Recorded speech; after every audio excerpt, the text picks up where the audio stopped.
রাতের অন্ধকারে 15 বছর বয়সী একজন মেয়ের সাথে ফষ্টি নষ্টি করতে গিয়ে হাতে নাতে কটকায় রিপন মিয়া। অবশেষে পুলিশ তাকে গ্রেপ্তার করে নিয়ে যায় থানায়। অন্যদিকে রিপন মিয়ার এক্স রাস্তায় নেমে আন্দোলন করতেছে গ্যাস এবং বিদ্যুতের জন্য। তার মানে এতদিন পর বাংলাদেশের সাধারণ জনগণ বুঝতে পেরেছে আসলে ফ্যামিলি কার্ড বলে কিছুই নেই, এগুলা সবই তাদের চক্রান্ত ছিল বাঙালিকে বোকা বানানোর।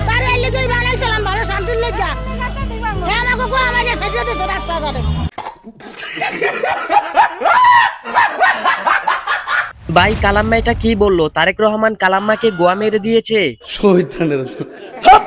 অন্যদিকে বাংলাদেশের এমন পরিস্থিতি দেখে বাংলাদেশের সাধারণ জনগণের পাশে দাঁড়ানোর জন্য আবারও চলে আসলো আপনার আমার সবার প্রিয় নেতা খায়রুল দেওয়ান। দেশবাসী আসসালামু আলাইকুম। নেতা খায়রুল দেওয়ান আবারও দেশবাসীর দোয়া এবং ভরসা চাচ্ছে।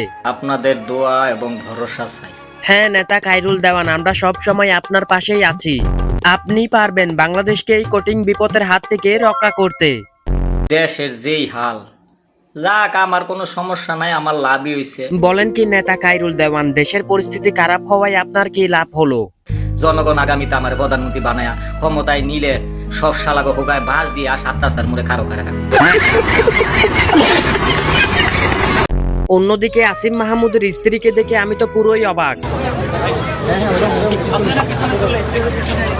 ইস, কেন যে আমি জুলাই আন্দোলনের সময় সমন্বয়ক ছিলাম না, সেই দুঃখে এখন আর বাঁচি না। যদি আমি জুলাই আন্দোলনের সময় সমন্বয়ক থাকতাম তাহলে আজকে এরকম একটা পুকি পাইতাম। ঠিক বলেছো। অন্যদিকে এক মাদক ব্যবসায়ী তরুণীকে কক্সবাজারে আটক করেছে পুলিশ।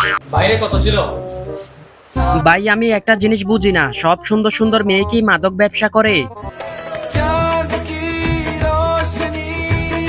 কত সুন্দর একটা মেয়ে, প্রথম দেখাতে যে কেউ প্রেমে পড়ে যাবে, কিন্তু এই মেয়েটা নাকি মাদক ব্যবসা করে।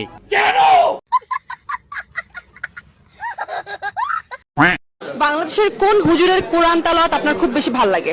প্রথম কথা হচ্ছে এই আপুটাকে দেখে আমার তো কোনো অ্যাঙ্গেল থেকে লাগতেছে না তিনি একজন মুসলিম। আমার কাছে মিজানুর রহমান আজহারী স্যারেরটাই খুব ভালো লাগে বেশি। ও তার মানে তিনি মুসলিম এবং তার কাছে মিজানুর রহমান আজহারের কোরআন তেলাওয়াত অনেক বেশি ভালো লাগে। ডাইনোসর কিভাবে ডাকে? আরে সে কেমনে বলবে ডাইনোসর কিভাবে ডাকে? কারণ সে কি সামনাসামনি কখনো ডাইনোসরকে দেখছে নাকি ডাইনোসরের সামনাসামনি থেকে ডাক শুনছে? ভাই আমাকে বললে আমিও তো পারবো না, কারণ আমি তো কখনো ডাইনোসরকে সামনাসামনি দেখিই নাই। ডাইনোসর